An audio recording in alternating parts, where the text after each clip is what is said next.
Moi boas tardes a todos e a todas. Moitísimas grazas por nos acompañar nesta mañá tan calorosa coa que nos agasalla o tempo aquí en Pontevedra. Sabemos perfectamente que somos os teloneiros de Xoel López e que, bueno, pues nos agarda un grandísimo concerto dentro dunha oriña máis ou menos para despedir esta primeira edición do Festival Ferve Estrella Galicia aquí na Alameda de Pontevedra. Agradecemos, por suposto, a Esmerarte, a Estrella Galicia, o Xacobeo e o Concello de Pontevedra a organización deste festival que hoxe pois chega a súa fin.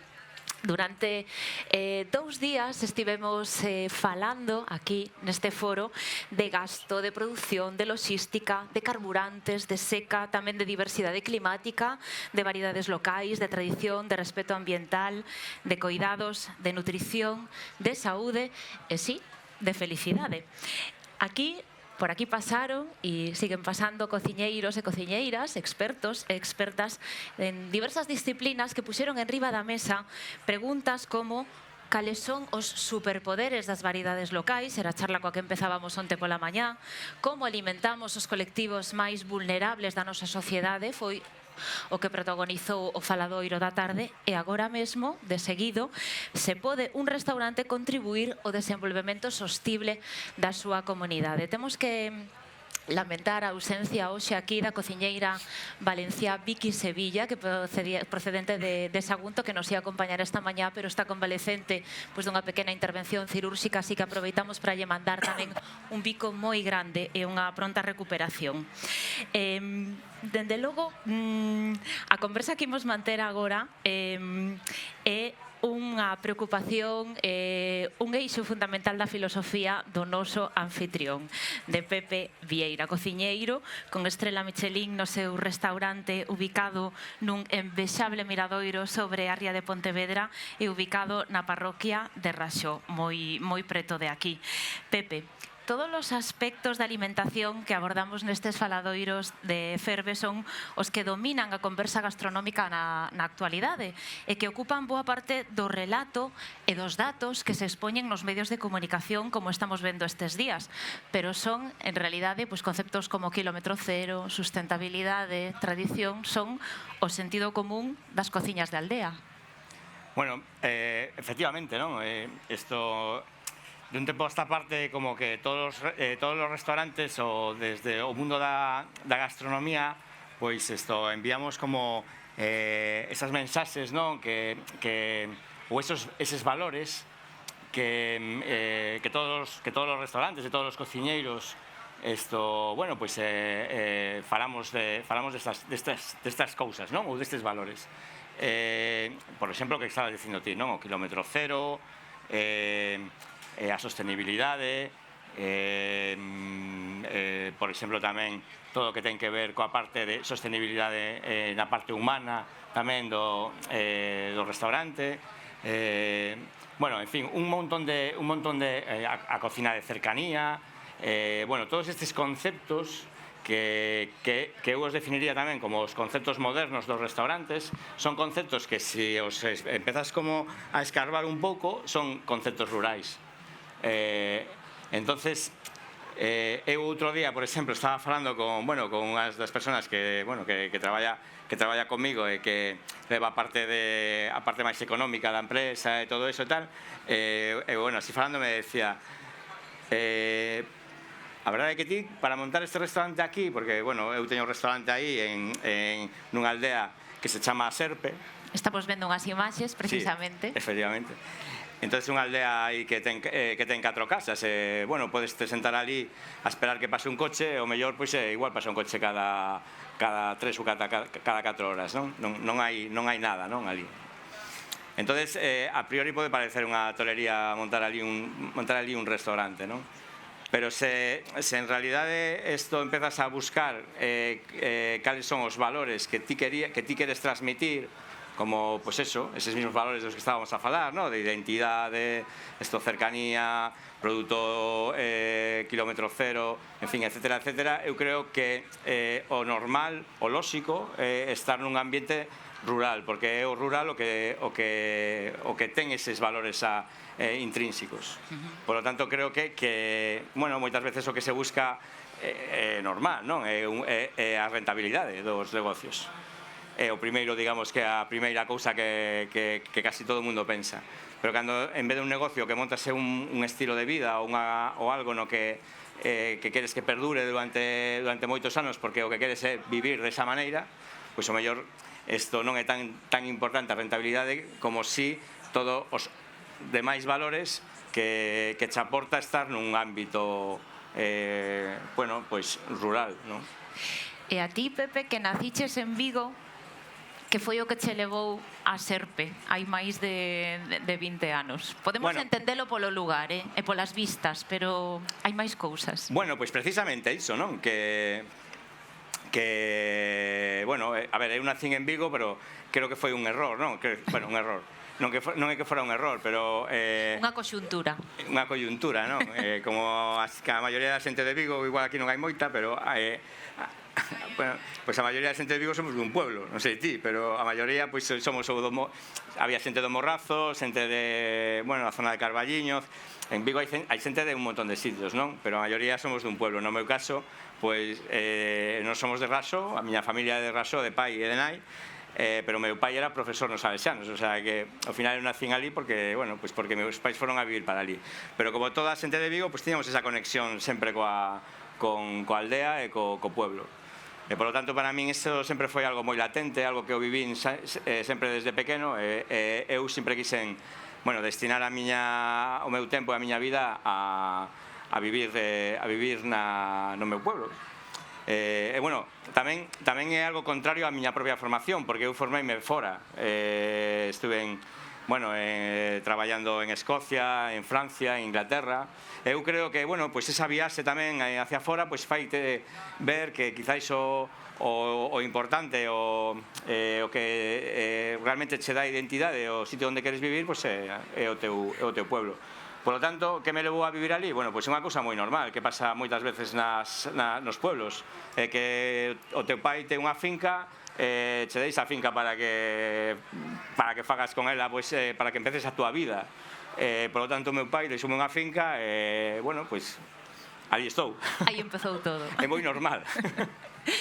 Los hermanos Echapresto no se fueron a ninguna parte. Ellos se quedaron en su pueblo, como ya hicieron sus padres, si tengo entendido, en plena oleada de éxodo urbano y fabril. Ignacio Echapresto es jefe de cocina de Venta Moncalvillo, restaurante con estrella Michelin ubicado en Daroca de Rioja, que es un pueblo logroñés, corrígeme Ignacio si me equivoco, de 47 habitantes. Bueno, es lo que dice la Wikipedia según el censo de 2018. Con 18 y 20 años que teníais, Ignacio, tú y tu hermano Carlos, ¿cómo lo tuvisteis tan claro? Y 26 años después seguís diciendo que el premio es vivir en el pueblo. Sí, efectivamente. Bueno, la Wikipedia está mal porque vivimos 24 personas. Hay más vacas que vecinos, pero bueno, estamos orgullosos de ellos. Efectivamente, nuestro propósito fundamental cuando Carlos y yo decidimos emprender con tan pronta edad, con 18 y con 20 años, era seguir viviendo en el pueblo donde habíamos nacido, donde habíamos crecido y donde éramos felices. Como decía Pepe, esto mucho más allá de un negocio que tiene que dar números, y no buscamos muchas veces la rentabilidad, sino la satisfacción personal que va más allá de lo económico muchas veces, ¿no? Si no, probablemente muchos de los restaurantes gastronómicos o de este tipo de restaurantes que hay por ahí, pues no existirían si solo viésemos la parte económica. Nuestro principal objetivo siempre fue apostar por nuestro pueblo, apostar por las posibilidades que existen en el mundo rural, en esa España de las oportunidades que algunos se empeñan en llamar la España vaciada o la falta de recursos y demás. Y nosotros, pues yo siempre digo que no somos ejemplo de nada, pero quizás sí un espejo en el que fijarse de cómo en un pueblo pequeñito, con ganas, con ilusión, con tesón, con conocimiento, con talento, pues puedes llegar a alcanzar metas que jamás te has imaginado, que jamás has soñado, ¿no? Entonces, hoy en día, por ejemplo, es curioso porque somos más gente trabajando dentro del restaurante que vecinos en el pueblo. Entonces, para mí es muy satisfactorio que se hable de hoy aquí en Pontevedra de un pueblo muy pequeñito que se llama Daroca de Rioja, gracias al trabajo y a la labor que llevamos desarrollando hace 26 años, pues para mí eso tiene más valor que otras muchas cosas. Vamos a asomarnos un poco a vuestra casa y para eso le voy a pedir a nuestro realizador, a David, que nos pinche, por favor, el corte que tenemos preparado para que lo podamos compartir con todo el público. En plena sierra de Moncalvillo, Daroca es uno de los espacios más recoletos y profundos de La Rioja. Un pequeño paraíso natural en el que en ocasiones el tiempo parece haberse detenido. El cielo y la tierra confabulados para regalarnos la oportunidad de ser libres y encontrarnos en nuestro entorno más inmediato los argumentos más fascinantes para componer nuestro relato. Nos gusta concentrarnos en el silencio de nuestros pueblos, cocinar las palabras que heredamos de nuestros padres, sentir la tradición y los aromas de los vinos que hacen de Rioja un destino único, paladear la luz de la huerta que penetra por todos los confines y que se refleja en los ojos de Ignacio cuando da forma a sus sueños, y los vinos de Carlo, la bodega que define el espíritu aventurero de un niño que se sabe asombrar y asombra con la precisión de un cirujano cuando se ofrece a sí mismo el indudable reto de una armonía, la cocina influenciada por la luna. Cocina influenciada por la luna. Explícanos un poquito esto. Bueno, vivimos una época en la que una de las palabras más prostituidas, permitirme que lo diga así, se llama sostenibilidad. Sostenibilidad se utiliza hoy en día para todo y se dice de sostenibilidad desde lo económico hasta lo humano, como acabas de decir tú, a todos los proyectos. Para nosotros la luna es parte fundamental de nuestro discurso porque nosotros no hemos hecho otra cosa que mirar al pasado y ver lo que hacían nuestros antecesores, es decir, trabajar en función a los ciclos lunares, tanto la Tierra, y ese trabajo aplicarlo a la cocina. Es decir, todos sabemos que la luna influye en todas las partes de la naturaleza que tiene agua y el ejemplo más gráfico son las mareas. Las mareas y el mar se mueven en función de las fases lunares, de la luna llena, de la luna nueva, de la luna creciente o de la luna menguante. Y eso mismo pasa en las plantas. Hay partes de las plantas más activas o menos activas, con más sabor, con menos sabor, con más olor o menos en función de cada fase lunar, y nosotros aplicamos ese conocimiento que hemos heredado, que no es nuestro, sino es un conocimiento heredado para aplicarlo a cocinar diferentes partes de las plantas, porque nuestra cocina es no en un 100% vegetal, pero sí que tiene un carácter vegetal muy profundo. De hecho, todos los platos de nuestros menús tienen componentes vegetales, tienen plantas, desde los aperitivos hasta los postres. Aplicar esas partes a la cocina. Cocinamos tallos o verduras de tallo o de raíz en fases de luna menguante o en luna nueva. Cocinamos flores y frutos en lunas llenas, cocinamos hojas en luna creciente también, depende. Eso es cocinar, la influencia de la luna en nuestra cocina. Hablabais de ese mantra moderno de la sostenibilidad, pero vosotros la frase que tenéis grabada a fuego es la que os decía vuestra madre, de cuyo recetario no os habéis separado nunca: cocina lo que te da la tierra cuando te lo da la tierra. Efectivamente, al final eso es la sostenibilidad, cocinar lo que te da la tierra cuando te lo da la tierra. Hoy en día vivimos en una sociedad empachada de todo y en la que prácticamente lo tenemos todo a diario. Si queremos comer tomates en diciembre, comemos tomates en diciembre, y si queremos comer aguacates en abril, comemos aguacates en abril. Venga de donde vengan, y sin preocuparnos de la huella de carbono, de todo lo que significa eso para el planeta y demás. Nosotros lo que hacemos es cocinar lo que tenemos en la huerta cuando lo tenemos, y si no lo tenemos es porque o la naturaleza no se expresa de la forma que se tiene que expresar y no nos lo da, o porque no es el momento de cocinarlo. Al final entendemos que tenemos que respetar los ciclos de la naturaleza si queremos ser sostenibles, y tenemos que aportar nuestro granito de arena. Muchas veces rehuyendo de productos exóticos y del glamour que te da cocinar ciertos productos, como yo, por ejemplo, hace tiempo que dejé de cocinar productos habituales en ciertas cartas de nuestros restaurantes, como puede ser la trufa blanca en su temporada o el caviar, porque al final para sacar 100 gramos de caviar hay que sacrificar no sé cuántos esturiones que generalmente después no se consumen. Para traer trufa blanca de Italia generamos una huella de carbono tremenda de grande, que quizás ese glamour tengo que darlo con una hoja de acelga en temporada en vez de con la trufa. Y al final se trata, como te digo, aplicar lo que nos han ido enseñando y lo que hemos ido perdiendo por el camino, que es cocinar la tierra cuando nos lo da la tierra, sin más complicaciones. Entre las muchas cosas que vosotros dos tenéis en común está precisamente la huerta, Pepe, de la que también presumís en Camiño da Serpe y que, bueno, nace de un empeño tuyo en disfrutar de alimentos que no tuviesen que pasar ya por la cámara frigorífica, ¿no? Recogerlo de la tierra ya casi al plato. Claro, esto que ahora parece como algo como muy moderno, ¿no? Muy nuevo. Decir, oye, un restaurante con huerta y tal. Pues es algo que no hace muchos años era muy común, muy normal, incluso con animales, ¿no?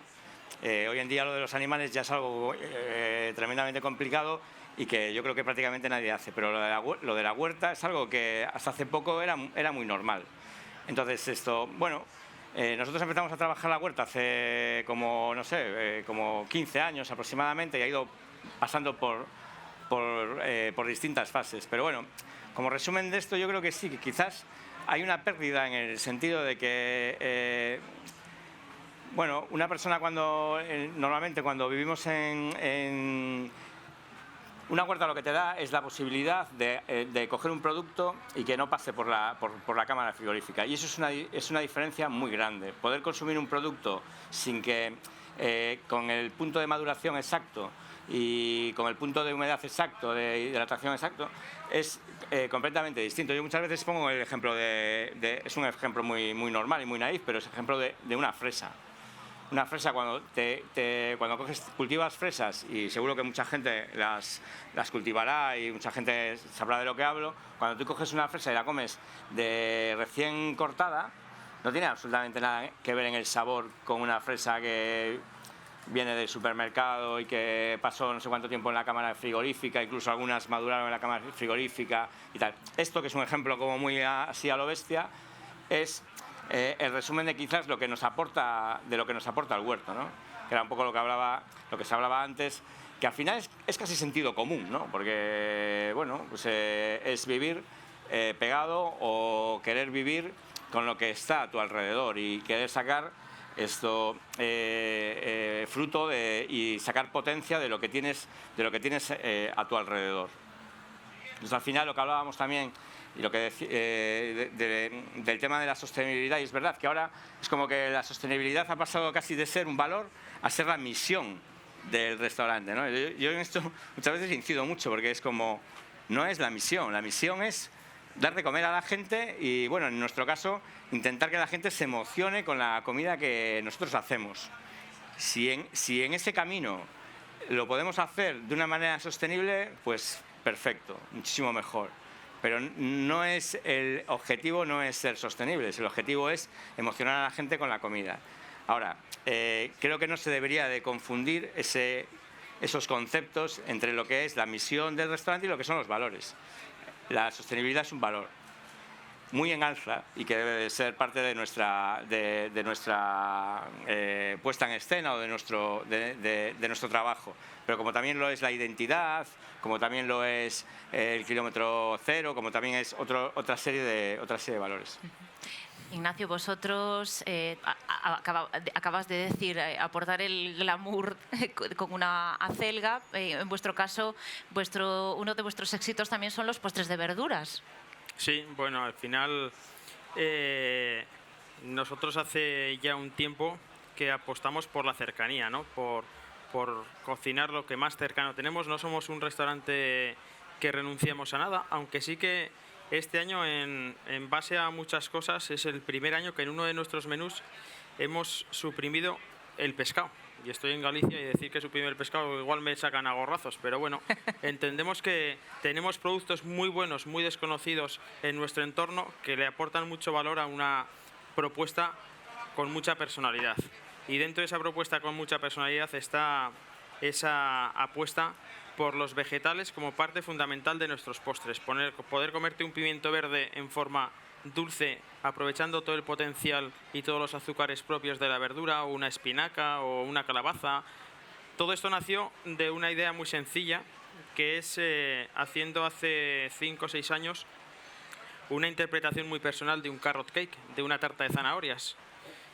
Y bueno, como en la cocina jugamos mucho, no somos un restaurante denominado creativo, porque la creatividad y todo lo que es la investigación y demás requiere de muchísimas cosas que no todos los restaurantes las tenemos, sino que sí que somos un restaurante que trabajamos jugando y que nos gusta divertirnos haciendo cosas. Entonces, a partir de tirar del hilo de ese carrot cake, ¿por qué no utilizar otras verduras para hacer postres? Después, todos tenemos en la cabeza el cabello de ángel, que proviene de la calabaza, la cebolla dulce, un montón de verduras que todas tienen ese punto dulce, y hoy en día tenemos un catálogo de postres elaborados con prácticamente el 100% vegetal, o frutos secos o componentes vegetales, huyendo pues de los azúcares y de muchísimas cosas que al final las comemos en demasía, las bebemos en demasía, y al final es también un tema un poco de nutrición y de salud, ¿no?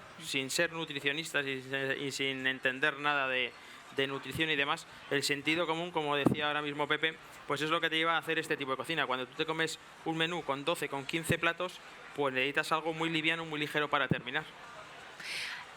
Ayer por la mañana tuvimos con nosotros un científico de la misión biológica que tiene del CSIC, es un organismo un instituto de investigación del CSIC que está ubicado aquí en Pontevedra, y él nos contaba cómo no solo los cocineros sino los productores que surtían a esos cocineros les trasladaban dudas, les preguntaban, bueno, ¿qué tenéis de nuevo? ¿Qué puedo ofrecer? Se llevaban semillas, en fin, que había una relación estrecha. Vosotros os surtís efectivamente de vuestras huertas también, pero me gustaría conocer cuál es vuestra relación con los proveedores locales o cercanos, porque bueno, en tu pueblo es tan pequeño que no sé en qué medida el pueblo ha cambiado con vosotros, vosotros os habéis ido también tejiendo esas redes con la comunidad. Bueno, yo creo que al final el unir sinergias y el compartir conocimiento, porque al final es el conocimiento lo que nos vamos a llevar y lo que nos queda, ¿no? Es lo más importante que hay dentro de esta profesión. A nosotros nos llegan, afortunadamente, quizás la parte más importante de nuestra huerta no es lo que cultivamos, sino cómo lo cultivamos y cómo lo hacemos. Es decir, nosotros tenemos un banco de semillas propio. A lo largo del año hacemos unos 125, 130 tipos de cultivos diferentes. Una persona de nuestra plantilla se encarga única y exclusivamente de hacer la huerta.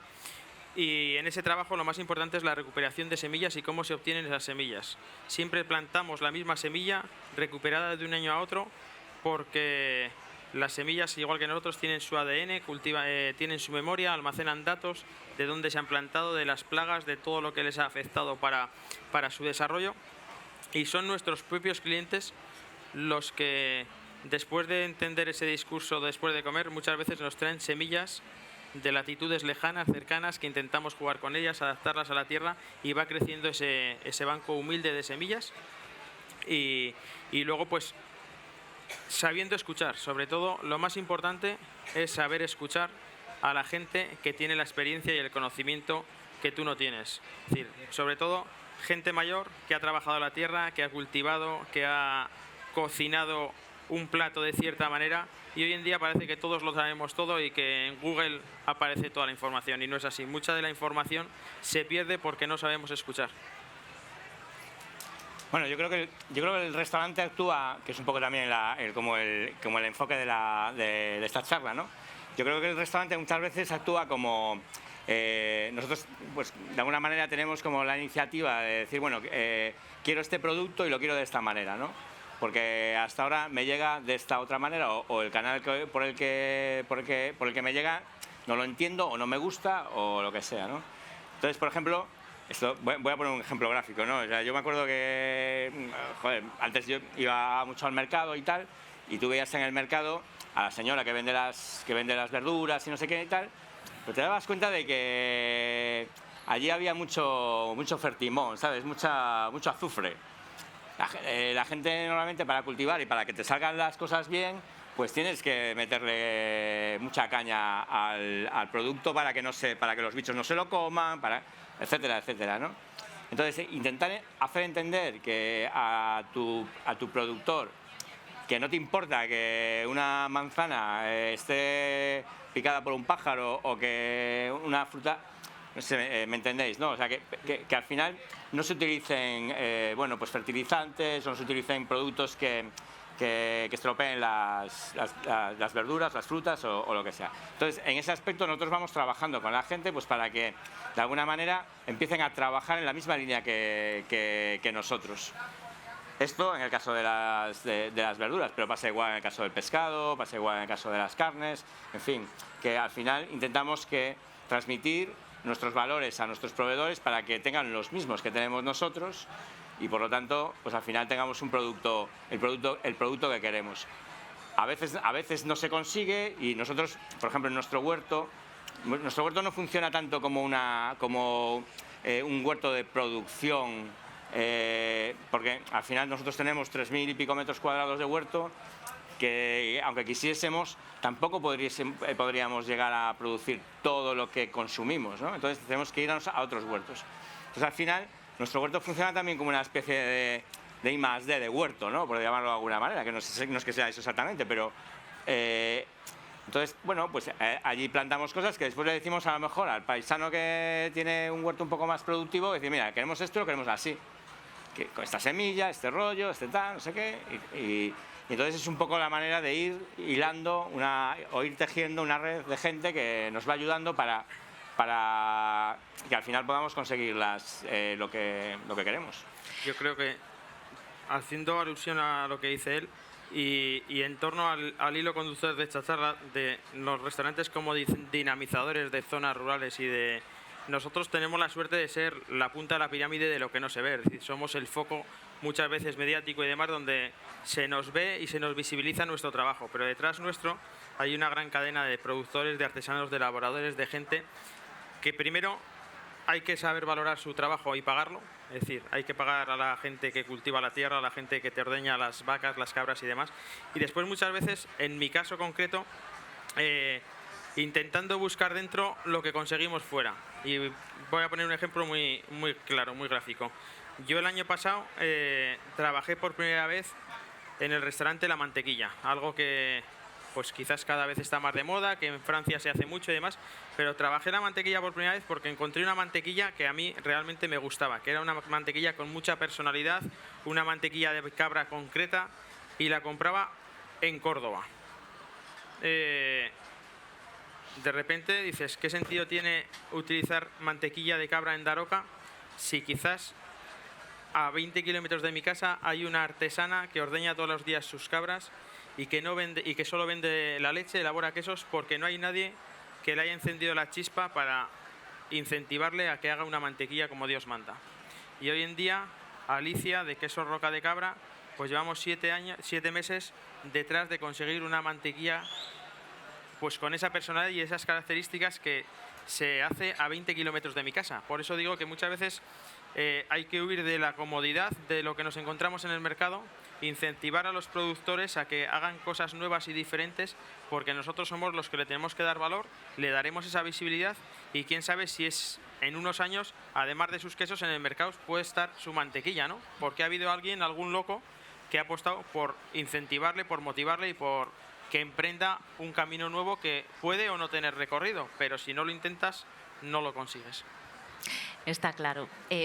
Pepe, antes hacías alusión a la cultura, a la tradición, e imagino pues que este afán también es lo que te ha llevado a recoger en un libro los saberes culinarios de Galicia o a trabajar con el antropólogo Rafael Quintía para indagar en los orígenes y en la tradición inmaterial e instrumental genuina, por ejemplo. Eso, explícanos cómo es tu trabajo vale.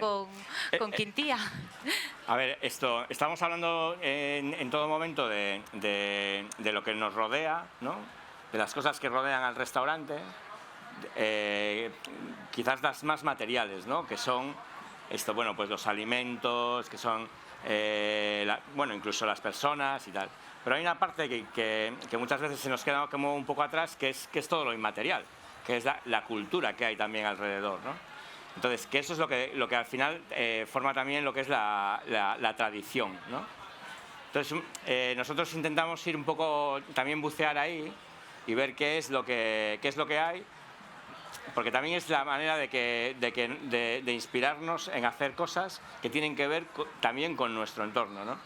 Y entonces, bueno, pues a través, para hacer eso, trabajamos con Rafa, que es un antropólogo, que es de aquí, que es de Pontevedra, y que, digamos, que nos acelera un poco los procesos, ¿no? En el sentido de que, bueno, él controla mucho todo lo que pasa en el ámbito cultural alrededor nuestra, y por lo tanto nos lleva como a más velocidad. Esto, para que lo entendamos, es que lo que hacemos es, tenemos una línea de trabajo que va en la búsqueda de productos que por lo que sea se han dejado de producir, muchas veces dejan de producir simplemente porque no son rentables. Y bueno, pues en nuestra cultura gastronómica, que tiene 4.000 años, pues hay muchas cosas pues, que han ido desapareciendo o que no se utilizan y tal. Entonces, digamos que esto buscamos ahí. Otra de las cosas es buscar recetas que también el mundo va cambiando y las recetas van cambiando y algunas también van desapareciendo porque la gente come de otra manera, porque no necesitas tanta caloría o por lo que sea, las recetas van cambiando y desapareciendo. Y entonces, pues también otra de las maneras es buscar eso. Y otra es directamente a todo lo que tiene que ver, bueno, pues con historias, con leyendas, con cosas que funcionan para que nos inspiren. Y entonces, todo eso, digamos que es nuestro caldo de cultivo en el que nos movemos y en el que intentamos que nuestro restaurante funcione. De alguna manera también es una manera de protegernos de aculturaciones y de todo el mogollón que existe en el mundo de la gastronomía de cosas de fuera, ¿no? No sé, estamos constantemente, yo qué sé, el mundo de la gastronomía ha sufrido, bueno, un impacto como muy global en el que han aparecido, en los últimos 10 años han aparecido productos de todo el mundo, no solo productos, han aparecido técnicas, restaurantes, ha aparecido un montón de cosas que muchas veces nos lleva a hacer una cocina casi de manera, casi sin querer, ¿no? Nos lleva a hacer una cocina, yo qué sé, pues muchas veces con conceptos muy japoneses, con conceptos latinoamericanos, en fin, con un montón de conceptos que nos desvían un poco de nuestra propia identidad. Entonces, en nuestro caso, lo que quisimos hacer es como una vuelta atrás, como un viaje un poco retrospectivo, para viajar a nuestra propia identidad, ¿no? Que para mí, no sé, es como algo que me preocupa, en el sentido de que creo que un restaurante, en el sitio donde está, tiene que tener una identidad también muy propia del sitio donde está, ¿no? No solo en los alimentos, sino también en las ideas, en las técnicas, en todo. Entonces, un poco nuestro trabajo va por ahí. Supongo que la idea de reforzar vínculos y de tejer identidades está detrás de este evento Cocinas de Pueblo que organizáis Ignacio, tu hermano y tú. La primera edición fue en 2019 y la segunda tuvo lugar en mayo de este año, si no me equivoco, ¿no? Bueno, efectivamente, Cocinas de Pueblo nace un poquito por esa... Cocina de Pueblo es un encuentro muy cercano, muy humilde y muy sencillo, en el que Carlos y yo nos propusimos dar voz y visibilidad a pequeñas acciones que se desarrollaban en el mundo rural, siempre vinculadas con la gastronomía. Productores, artesanos, cocineros, gente relacionada con el mundo de la gastronomía, que, como digo, pues tienen que tener esa voz y esa visibilidad que muchas veces no tienen para dar a conocer un producto, un local, una zona, una iniciativa. Y habla un poquito pues de todo esto, ¿no? De mirar a lo cercano, de huir de lo que decía ahora Pepe, de esa globalización que está muy bien para unas cosas, pero quizás en gastronomía está alterando todo en demasía, ¿no? Y entiendo que el consumidor ha cambiado, que las formas de comer han cambiado, que todos estamos más expectativos a comprobar cosas diferentes y demás, pero al final, cuando alguien decide ir a su restaurante o al mío, no busca ni técnica, ni busca tecnología, ni busca un ceviche, ni busca nada concreto. Para mí busca dos cosas, autenticidad y producto. Y esa autenticidad y ese producto pasa por servir lo que tenemos cercano y ofrecerlo por cómo somos. Si hacemos eso, conseguiremos tener mucha más potencia, mucha más fuerza, y en eso, a partir de ahí, nosotros es porque se nos ocurrió hacer cocinar de pueblo, porque queremos que se conozcan esas autenticidades y esos productos que existen en el mundo rural, que muchas veces pasan desapercibidos porque hay mucho eco mediático detrás de otras cosas, y entendemos que hay que darlo, que hay que hacerlo y que es necesario. ¿Alguna vez pensasteis, si nos hubiéramos ubicado en una gran ciudad, hubiéramos tenido más fácil esto?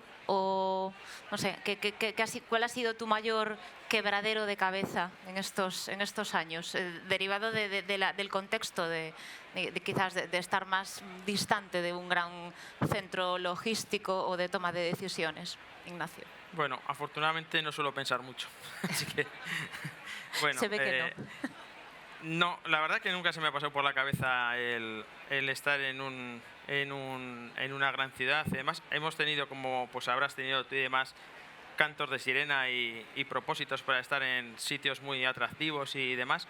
Pero al final, detrás de estos proyectos hay mucha alma, hay mucha personalidad, hay mucha identidad, hay un, como siempre decimos, un estilo de vida, y hay algo que va mucho más allá del hecho de cocinar, ¿no? Nos dedicamos a la cocina, pero podría ser cualquier otra disciplina. Y al final, como digo, a mí lo que realmente me enorgullece, más allá de otras muchas cosas, es por ejemplo, estar hoy aquí hablando de un proyecto pequeñito, pero sobre todo hablando de una zona, de un pueblo que de otra manera pues pasaría desapercibido, ¿no? Y si hoy en día hay un pueblo pequeñito que se llama Daroca de Rioja, que si te metes en internet y tiene en Google y tiene no sé cuántos input, es gracias a la gastronomía, no gracias a la cocina, más allá de nuestro apellido o de la labor que nosotros estamos desarrollando. Y al final eso, en una gran ciudad, pues se desvanece, porque al final los ritmos son totalmente diferentes, y quizás nuestro ritmo es mucho más tranquilo, mucho más pausado, hay mucha más calma que en una gran ciudad. Y en tu caso, Pepe, tú que conoces los dos mundos. Bueno, pues yo lo que creo es que si un restaurante como los nuestros no tiene sentido que estén en una gran ciudad. De hecho, si yo tuviese que... Bueno, yo tengo un restaurante aquí en Pontevedra y es un restaurante completamente distinto. Es un restaurante que tiene un concepto mucho más urbano. Entonces, yo creo que el error es cuando se intenta que se hace mucho, que es cuando se intenta llevar el restaurante rural a la ciudad. Bueno, pues eso no tiene sentido, porque ahí hay una pérdida de concepto, de identidad, un poco de todo. Entonces, al final el restaurante acaba siendo algo que no es creíble, no es creíble, porque no puedes, porque no es creíble, porque es falso. Así, directamente. Entonces, yo creo que bueno, nosotros tenemos que ser también coherentes con nosotros mismos y con lo que hacemos. O sea, yo no... Lo que dice él, pues... todos alguna vez, normalmente la gente que tenemos los restaurantes en los pueblos, muchas veces tenemos ofertas así jugosillas y tal para irnos a la ciudad y tal y cual, ¿no? Pero si realmente eres honesto con tu trabajo y con tu restaurante y con lo que tú quieres transmitir y hacer, no tiene sentido, no tiene absolutamente ningún sentido. Tiene sentido que si quieres que montes otro restaurante, pero tiene que ser en otro concepto, en otra idea, y algo que sea de verdad. Lo que decía antes, yo creo que es algo que está pasando a menudo, y en cierta manera yo a veces me da como un poco de... me chirría un poco, porque hay muchos restaurantes urbanos que transmiten conceptos rurales, ¿no? Y en esta época en la que el rural está como tan olvidado, pues a veces me da cierta rabia, porque parece como que se apropian de algo que realmente es rural, es algo que es rural, ¿no? Y que por lo tanto, inventaros otros valores, que en la ciudad seguro que también hay otros, y seguro que también buenos y muy chulos, ¿no? Pero estos son los nuestros, ¿no? Son valores completamente rurales. Por lo tanto, creo que los restaurantes que defendemos esos valores o que en sí los tenemos porque los vivimos, tenemos que estar en el rural. Está claro que si no... de otra manera sería imposible ese proyecto de hotel de naturaleza que estás fraguando también ahí en Serpe, en conexión con el restaurante y con la huerta, ¿no, Pepe? Sí, bueno, nosotros, claro, seguimos como... hay algo que tiene también que ver, en Francia se hace mucho, ¿no? Los restaurantes así que están en los pueblos normalmente ofrecen hotel o la posibilidad de quedarte a dormir, de no tener que coger el coche e irte, ¿no? Porque al final, claro, quien se desplaza, pues al final son normalmente desplazamientos largos, si te puedes quedar a dormir, mejor. Bueno, pues en nuestro caso es un poco querer que la gente se pueda quedar, que pueda vivir allí, o sea, quedarse como a vivir en nuestro huerto y que un poco se empape de todo lo que hacemos y digamos que se alargue un poco la estancia en el restaurante, ¿no? Que al final nosotros, bueno, nosotros lo que queremos transmitir al final es identidad y naturaleza. Bueno, pues el hotel es un poco seguir en esa misma línea de identidad y de naturaleza. Ignacio, dentro de unos días vais a estar tú y tu hermano, ¿no?, en Coruña, en el Galicia Foro Gastronómico, y bueno, creo que allí vas a presentar también un nuevo proyecto de tu restaurante. No te vamos a pedir que nos desveles por completo la exclusiva, pero bueno, aquí ahora que estamos tan en familia, si nos puedes adelantar algo de esto que proyectáis, que es que el restaurante más parecido a vuestros sueños. Sí, quizás. Bueno, nos hemos enfrascado en... Nosotros llevamos 26 años trabajando en la casa de nuestros padres. Venta Moncalvillo se ubica en los bajos de una casa familiar, de una casa de labranza, y empezamos desde cero, sin ningún tipo de conocimiento, porque Carlos y yo somos autodidactas. Yo soy cocinero por circunstancias que vinieron dadas, y Carlos pues tampoco tenía nada que ver ni con la sumillería ni con la sala. Ahora mismo, 26 años después de mucho tiempo, hemos conseguido hacer quizás el restaurante que más se acerca al restaurante de nuestros sueños, donde integramos cocina, bodega, sala, huerta, todo en uno, y abrimos la sala a la huerta, y la verdad que es un proyecto muy bonito, con mucha... Al final, los cocineros, y generalmente, aparte de cocineros, como veis, somos empresarios, y las empresas, tanto para sus equipos como para el cliente, como para uno mismo, necesitan de cada cierto tiempo tener inputs, tener agentes motivacionales, ¿no? Y el hacer ahora un hotel le mantiene la mente activa y la ilusión despierta en generar cosas nuevas, y a mí el reformar mi casa, pues 3/4 de lo mismo, ¿no? Y sobre todo eso hace que esto siga teniendo vida, ¿no? Y que los clientes sigan teniendo esa inquietud por volver a casa, por venir, por ver qué has hecho nuevo, por encontrarse algo diferente más allá de lo gastronómico, porque al final es como tu casa, ¿no? Un día pintas el salón de verde porque estás, y a los 4 años lo has cambiado, porque necesitas ese tipo de motivaciones, ese tipo de cosas en la vida. Si nosotros tendríamos nuestra casa de hace 25 años, pues probablemente no seríamos los mismos, ni dentro de 4 años seguiríamos, pues no sé si en decadencia o no, pero necesitamos ese tipo de activaciones. Y eso es lo que vamos a contar un poquito, y lo que vamos a presentar y lo que vamos a hacer. Pues con esta imagen de proyección hacia el futuro vamos a terminar este faladoiro. Ya está preparándose el concierto, ya hay mucha gente, y me imagino que ya también tenéis ganas de coger un pincho y disfrutar de la música de Xoel López. Muchas gracias, Pepe, Ignacio, un placer vuestra conversación. Gracias a todos y a todas vos por aguantar o sol estoicamente, pero pagou a pena. Moitas grazas.